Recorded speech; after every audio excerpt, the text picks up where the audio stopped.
Hello friends, welcome back to my YouTube channel. ನಾಳಿನ ಸಂಚಿಕೆಯಲ್ಲಿ ಪುಟ್ಟಕ್ಕನ ಮಕ್ಕಳು ಏನಾಗತ್ತೆ ಅಂತ ನೋಡ್ಕೊಂಡು ಬರೋಣ ಬನ್ನಿ ಫ್ರೆಂಡ್ಸ್. ಅದಕ್ಕೂ ಮುಂಚೆ ಯಾರ್ಯಾರಿನ್ನೂ ನಮ್ಮ ಚಾನಲ್ನ ಸಬ್ಸ್ಕ್ರೈಬ್ ಮಾಡ್ಕೊಂಡಿಲ್ಲ ದಯವಿಟ್ಟು ಸಬ್ಸ್ಕ್ರೈಬ್ ಮಾಡ್ಕೊಳ್ಳಿ. ಈ ವಿಡಿಯೋ ಇಷ್ಟ ಆದರೆ ಒಂದು ಲೈಕ್ ಮಾಡಿ, ನಿಮ್ಮ ಅನಿಸಿಕೆಗಳನ್ನು ತಪ್ಪದೇ ಕಮೆಂಟ್ ಬಾಕ್ಸ್ನಲ್ಲಿ ತಿಳಿಸಿ. ಸಂಚಿಕೆಯ ಮೊದಲಿಗೆ ಸ್ನೇಹ ಬಂಗಾರಮ್ಮ ಅವ್ರನ್ನ ತಪ್ಕೋತಾಳೆ. ಯು ಆರ್ ಅಂಡರ್ ಅರೆಸ್ಟ್ ಅಂತ ಹೇಳ್ತಾಳೆ. ಹಾಗೆ ಸ್ನೇಹ, ಯಾಕತ್ತೆ ನೀವು ಆಫೀಸಿಗೆ ಬರಲೇ ಇಲ್ಲ ಅಂತ ಕೇಳ್ತಿರುವಾಗ ವಸು, ಸ್ನೇಹ ತಮಾಷೆ ಮಾಡ್ದ, ಹಬ್ಬ ನಾನು ಟೆನ್ಷನ್ ಆಗಿ ಹೋಗ್ಬಿಟ್ಟಿದ್ದೆ ಅಂತ ಹೇಳ್ತಾಳೆ. ಆಗ ಕಂಟಿ ಇದನು, ಅಯ್ಯೋ ತಂಗ್ಯವ, ನಾನು ಮೆಸ್ಸಿಗೆ ಹೇಳ್ದೆ ಬೇಡ ಎಲ್ರೂ ದಿಗ್ಲಿ ಬೀಳ್ತಾರೆ ಅಂತ, ಆದ್ರೆ ಮೆಸ್ ಕೇಳ್ಬೇಕಲ್ಲ ಅಂತ ಹೇಳ್ತಾನೆ.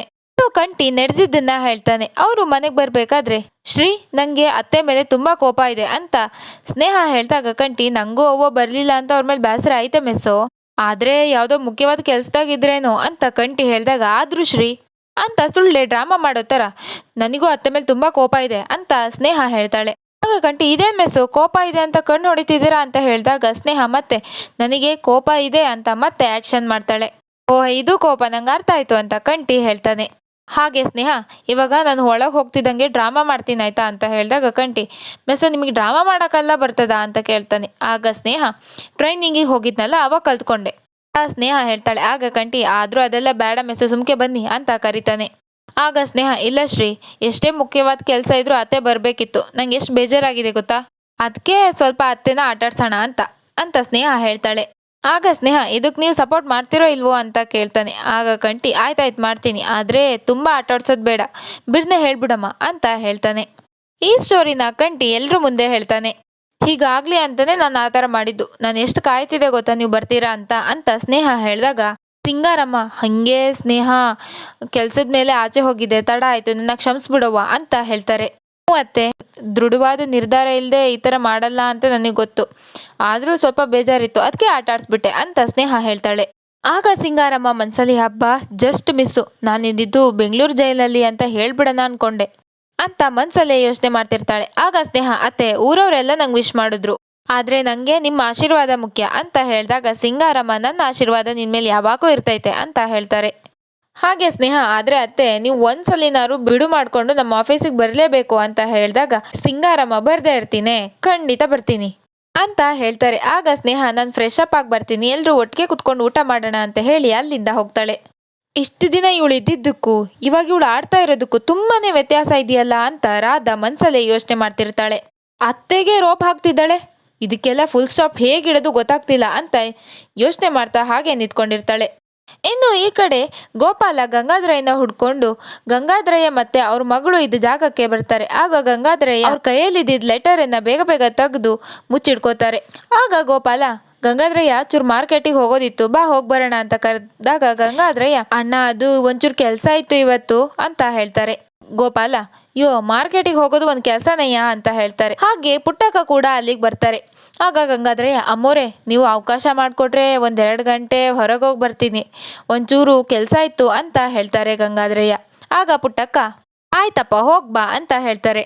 ಆಗ ಗೋಪಾಲ, ಏನ್ ನಿಗೂಢ ಮನ್ಸೇನಯ್ಯ ನಿಮ್ಮಪ್ಪ, ಹೇಳ್ದೆ ಕೇಳ್ದೆ ಹೋಗ್ಬಿಟ್ಟ ಅಂತ ಅವ್ರ ಮಗಳಿಗೆ ಹೇಳ್ತಾರೆ. ಹಾಗೆ ಗೋಪಾಲ, ಪುಟ್ಟಮ್ಮಿ ನೀನು ಎಲ್ಲದಕ್ಕೂ ಒಪ್ಕೊಂಡು ಹೋಯ್ತೀಯಲ್ಲ, ಹುಷಾರಾಗಿರ್ಬೇಕು ಒಸಿ ಅಂತ ಹೇಳ್ತಾರೆ. ಹುಷಾರಾಗಿರೋದು ಏನ್ ಬಂತು, ಕತ್ತಿ ಕೊಡ್ಲಿ ಬೆಂಕಿ ಜೊತೆ ಹುಷಾರಾಗಿರ್ಬೇಕು, ಒಳ್ಳೆ ಜನರ ಜೊತೆ ಹುಷಾರಾಗಿರೋದು ಏನ್ ಬರ್ತದೆ, ಅಯ್ಯ ನಿನ್ನ, ಹೋಗು ಅದೇನೋ ತರಕ್ ಹೋಯ್ತಿದ್ಯಾ ಹೋಗು ಅಂತ ಹೇಳಿದಾಗ ಗೋಪಾಲ ಅಲ್ಲಿಂದ ಹೋಗ್ತಾನೆ.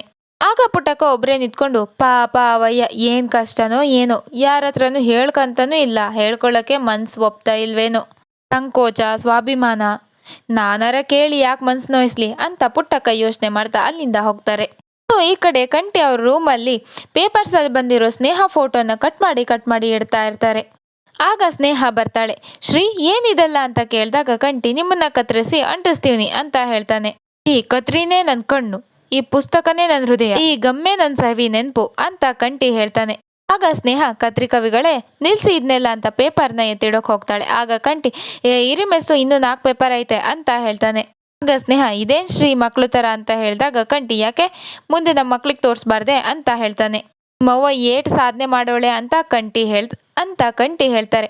ಆಗ ಸ್ನೇಹ, ಆಗ ಅವರಿಗೆ ಅವನ್ ಸಾಧನೆಗಿಂತ ಅಪ್ಪನ ಪ್ರೀತಿನೇ ಹೆಚ್ಚಾಗಿರತ್ತೆ, ನಾವು ಸಾಧನೆ ಮಾಡಿದಾಗ ಅದನ್ನ ಸಂಭ್ರಮಿಸೋರು ಇಲ್ಲ ಅಂತ ಹೇಳಿದ್ರೆ ಆ ಸಾಧನೆಗೆ ಬೆಲೆನೇ ಇಲ್ಲ ಶ್ರೀ ಅಂತ ಸ್ನೇಹ ಹೇಳಿದಾಗ ಕಂಟಿ, ಆದ್ರೆ ನಿಮ್ದು ಸ್ವಾರ್ಥದ ಸಾಧನೆ ಅಲ್ವಲ್ಲ ಮೆಸೋ, ಏಟೊಂದ್ ಜನ ದುಡ್ಡು ಮಾಡೋದು ಹೆಸರು ಮಾಡೋದನ್ನೇ ಸಾಧನೆ ಅನ್ಕೊಂಡು ಓಡಾಡ್ತಿರ್ತಾರೆ, ಅಂಥವು ಪೇಪರ್ನಾಗ ಬರ್ತವೆ, ಆದರೆ ಇದು ದಿಟವಾದ ಸಾಧನೆ ಅಂದರೆ ನಮ್ಮ ಬೆಳವಣಿಗೆ 4 ಜನಿಗೆ ಉಪಯೋಗ ಆಗಬೇಕು, ಊರಿಗೆ ಒಳ್ಳೇದಾಗಬೇಕು, ಅದು ನಿಮ್ಮಿಂದ ಆಯ್ತದೆ, ಅದಕ್ಕೆ ಈ ಸಂಭ್ರಮ ಎಲ್ಲ ಅಂತ ಕಂಟಿ ಹೇಳಿದಾಗ ಸ್ನೇಹ, ಶ್ರೀ ಇನ್ನು ಮುಂದೆ ಈ ಥರ ದಿನ ಪೇಪರಲ್ಲಿ ಏನಾದರೂ ಒಂದು ಬರ್ತಾನೆ ಇರತ್ತೆ, ಹಾಗಂತ ಎಷ್ಟಂತ ಅಂಟಿಸ್ತೀರಾ ಅಂತ ಸ್ನೇಹ ಕೇಳ್ತಾಳೆ.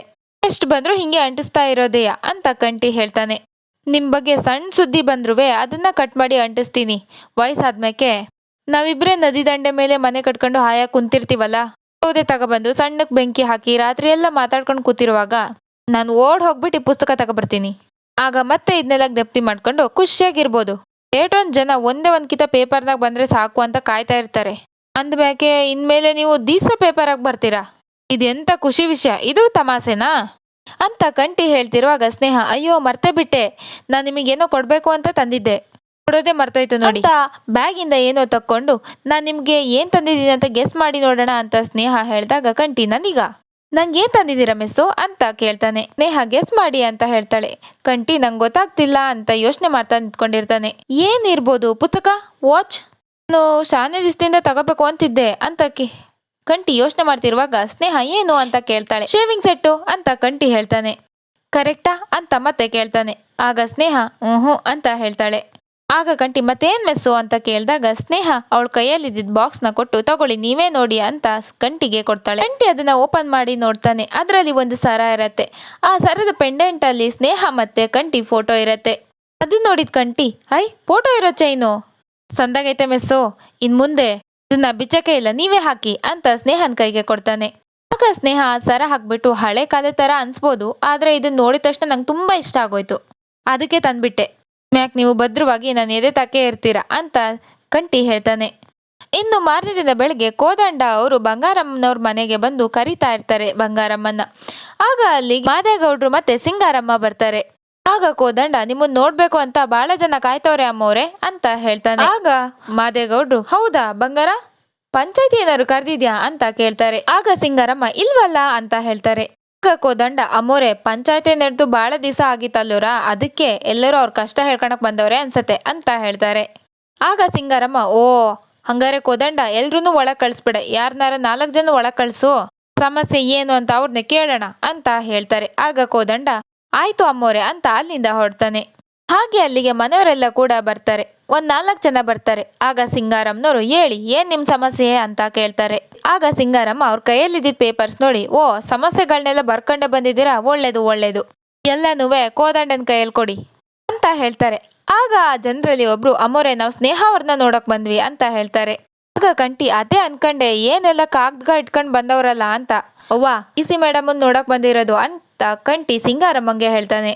ಹಾಗೆ ಕಂಟಿ ಹೋಗಿ ಸ್ನೇಹನ್ನ ಕರ್ಕೊಂಡ್ ಬರ್ತಾನೆ.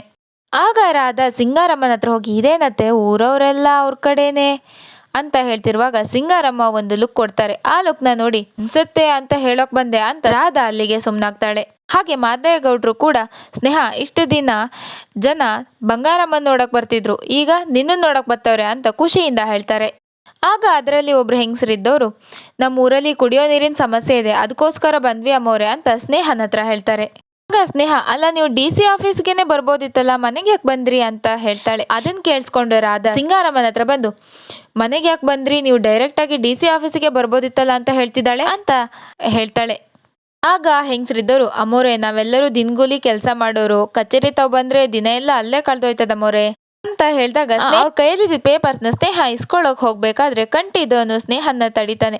ಆಗ ಯಾಕೆ ಅಂತ ಕೇಳಿದಾಗ, ನಮ್ಮನೆ ಕಷ್ಟ ಹೇಳ್ಕೊಂಡು ಬಂದವ್ರಿಗೆ ಆ ಪೇಪರ್ಸ್ ಇಸ್ಕೊಳ್ಳೋಕೆ ಒಂದು ಪದ್ಧತಿ ಐತೆ ಅಂತ ಕಂಟಿ ಹೇಳ್ತಾನೆ. ಅದನ್ನ ಕೇಳಿ ಸಿಂಗಾರಮ್ಮಂಗೆ ತುಂಬಾ ಶಾಕ್ ಆಗತ್ತೆ. ಏನ್ ಪದ್ಧತಿ ಅಂತ ಸ್ನೇಹ ಕೂಡ ಕೇಳ್ತಾಳೆ. ಆಗ ಕಂಟಿ, ಗೊತ್ತಾಗತ್ತೆ, 1 ನಿಮಿಷ ಇರಿ ಅಂತ ಹೇಳ್ತಾನೆ. ಹಾಗೆ ಕಂಟಿ ಇದ್ದವನು ಪಂಚಾಯತಿ ಕುರ್ಚಿ ಹತ್ರ ಕರ್ಕೊಂಡು ಹೋಗಿ ಸ್ನೇಹನ ಕೂರೋಕ್ ಹೇಳ್ತಾನೆ.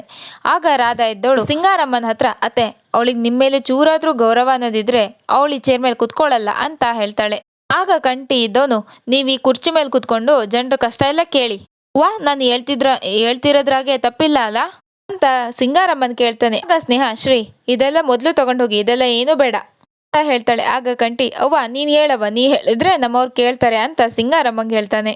ಇಬ್ರು ಕೂಡ ತುಂಬಾ ಫೋರ್ಸ್ ಮಾಡ್ತಾರೆ. ಹಾಗೆ ಸಿಂಗಾರಮ್ಮ ಕೂಡ ಹೋಗ್ಲಿ ಕುಂತ್ಕೋ ಸ್ನೇಹ ಅಂತ ಮನ್ಸಿಲ್ದ ಮನ್ಸಲ್ಲಿ ಹೇಳ್ತಾರೆ.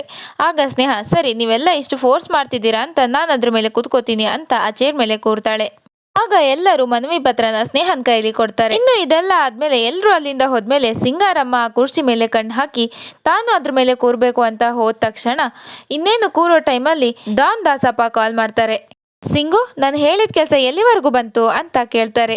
ಆಗ್ತಾ ಇದೆ ಅಣ್ಣಯ್ಯ ಅಂತ ಸಿಂಗಾರಮ್ಮ ಹೇಳಿದಾಗ ಸಿಂಗು, ಆಗುತ್ತೆ ಆಗ್ತಾ ಇದೆ ಅನ್ನೋಕ್ಕಿಂತ ಆಗೋಯ್ತು ಅಂತ ಕೇಳೋದಕ್ಕೆ ನಂಗೆ ಬಹಳ ಖುಷಿ ಸಿಂಗು. ಹಕ್ಕಿ ಏನಾದ್ರು ಬೇರೆ ಕಡೆ ಹೊಂಟೋದ್ರೆ ಹಿಡಿಯೋದು ತುಂಬಾ ಕಷ್ಟ ಸಿಂಗು. ನಾನು ನಿನ್ನ ನಂಬಿದ್ದೀನಿ ಅನ್ನೋದನ್ನ ಅಷ್ಟು ಸಲೀಸಾಗಿ ತಗೋಬೇಡ. ಡಾನ್ ದಾಸಪ್ಪ ಅಂದ್ರೆ ನಿಂಗೇನು ಅಂತ ಗೊತ್ತಲ್ವಾ ಅಂತ ಡಾನ್ ದಾಸಪ್ಪ ಹೇಳಿದಾಗ ಸಿಂಗಾರಮ್ಮ, ಇಲ್ಲ ಇಲ್ಲ ಅಣ್ಣಯ್ಯ, ನಾನು ಈಗಲೇ ಹೋಗಿ ಆ ಹುಡುಗಿದು ಏನೇನು ಡೀಟೇಲ್ಸ್ ಇದೆಯೋ ಅದನ್ನೆಲ್ಲ ತಿಳ್ಕೊಂಡು ನಿಂಗೆ ಹೇಳ್ತೀನಿ. ಈಗಲೇ ಹೋಗ್ತೀಯಾ? ಶಬಾಷ್ ಅಂತ ಡಾನ್ ದಾಸಪ್ಪ ಹೇಳ್ತಾರೆ. ಇನ್ನು ಈ ಕಡೆ DC ಆಫೀಸಿಗೆ ಗಂಗಾಧರಯ್ಯ ಮಾಸ್ಕ್ ಹಾಕೊಂಡು ಬಂದಿರ್ತಾರೆ. ತಾವು ತಂದಿರೋ ಪೇಪರ್ ಅನ್ನ ಸ್ನೇಹಂಗೆ ಕೊಡ್ತಾರೆ. ಆಗ ಸ್ನೇಹ ಅದನ್ನ ಓದ್ಬಿಟ್ಟು ಆಸ್ಪತ್ರೆಗೆ ಸಹಾಯ ಬೇಕು ಅಂತ ಬರ್ದಿದೆ.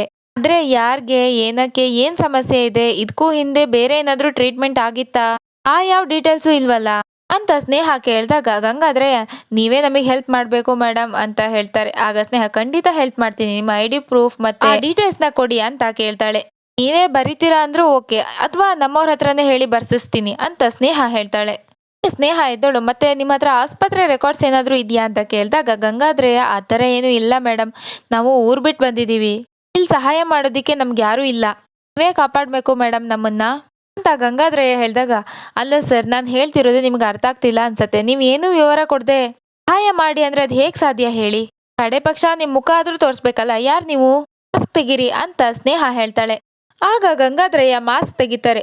ಅದನ್ನ ನೋಡಿದ ಸ್ನೇಹಂಗೆ ಶಾಕ್ ಆಗತ್ತೆ. ನೀವಾ ಅಂತ ಕೇಳ್ತಾಳೆ. ಇದು ನಾಳಿನ ಸಂಚಿಕೆ. ಮುಂದಿನ ಸಂಚಿಕೆಗಳಿಗಾಗಿ ನಮ್ಮ ಚಾನಲನ್ನು ತಪ್ಪದೇ ಸಬ್ಸ್ಕ್ರೈಬ್ ಆಗಿ. ಈ ವಿಡಿಯೋ ಇಷ್ಟ ಆದರೆ ಒಂದು ಲೈಕ್ ಮಾಡಿ. ನಿಮ್ಮ ಅನಿಸಿಕೆಗಳನ್ನು ತಪ್ಪದೇ ಕಮೆಂಟ್ ಬಾಕ್ಸ್ನಲ್ಲಿ ತಿಳಿಸಿ.